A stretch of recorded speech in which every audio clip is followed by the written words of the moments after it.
My students, welcome to class 2024. Iman and they may art. Now they jealous and you want me science. Tell how many of your students, science students, you know. But can I say that what is science? Science can be defined as a knowledge obtained through mathematically observation and testing of facts. That is observation. When you talk about Mr. Niger, M stand for movement, R stand for irritability, N stand for nutrient, and so on and so forth. You understand? Kita, after me go soon o fife, you a science student. Yeah, of. If you yeah, no of. Yeah, fuel. Meji na ba kita lotalo you gum. It's only a science student can know this. Yeah, fuel. Because of puff. If you go see another, original gum. A little touch of equilibrium. Because equilibrium, the normal balance of equilibrium, when the carbon 3OT touch 8O12, there will be a shift. If for this thing now, meji alutalu gum. Une wekwelu na mwe ya. Iya akwụkwọ nkete.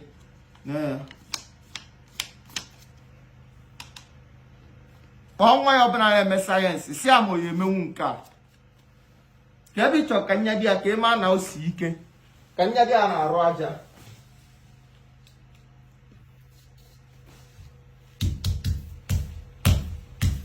Oya do. Efo ya ihe ejinwe anya chie relationship dọwa. Ihe ejinwe anya chie ego. Nke a bụrụ bygone. So ihe mbịa tata bụ ka nkọwalu unu ya si that cleanliness lead to godliness. Ano katago m think katasi ka ihe kpata our mother.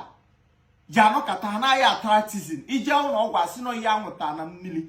Mwe muvuo si na ọka mmalụgodi ife a na-anwụta na mmiri afọ nwelu ọ bụ na ihe ndị dọkịta na-ekwu bụ eziokwu. Now, nenegoro this video. Nene, just nene.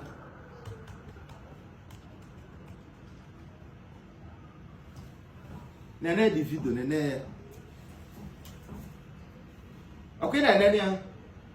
Can download HO20. If for how that you are the.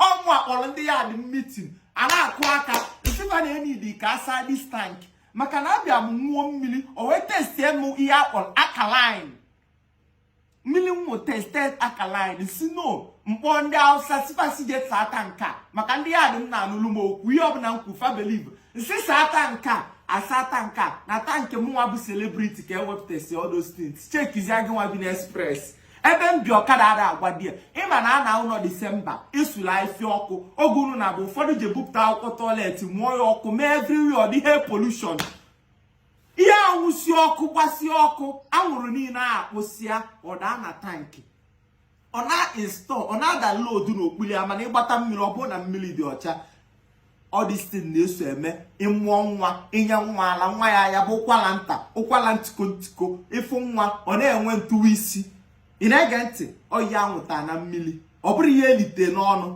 ifo na ndị doctor dị correct so ya ka nsiri ọka ngwagodu ndat onye ọbụla tata bụ Saturday 3rd 2024 February onye ọbụla je saa tank ya asa isa tank gị tag ya ọnwa define the washing of tank ama m na amanye m akọlight maka na mbụ onye Igbo mana ihe m na-egosi igwu unu na m ihe na-eme as science student ịghọtago onye ọbụla je saa tank ya asa ịsa tank gị tag ya mụ cleanliness lead to godliness.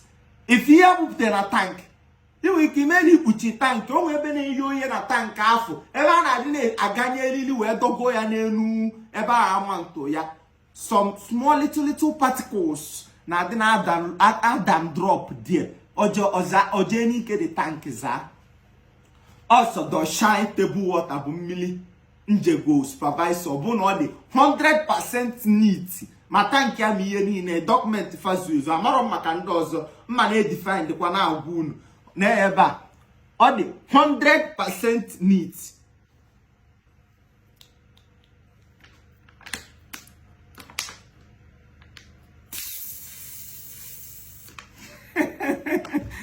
science student na agwụ n'okpọ ọ bụrụ ya agụta na akwụkwọ ma ọ bụ ihe etite n'ọkpọ nke a bụ congenital science student ebu m ya ala ụwa.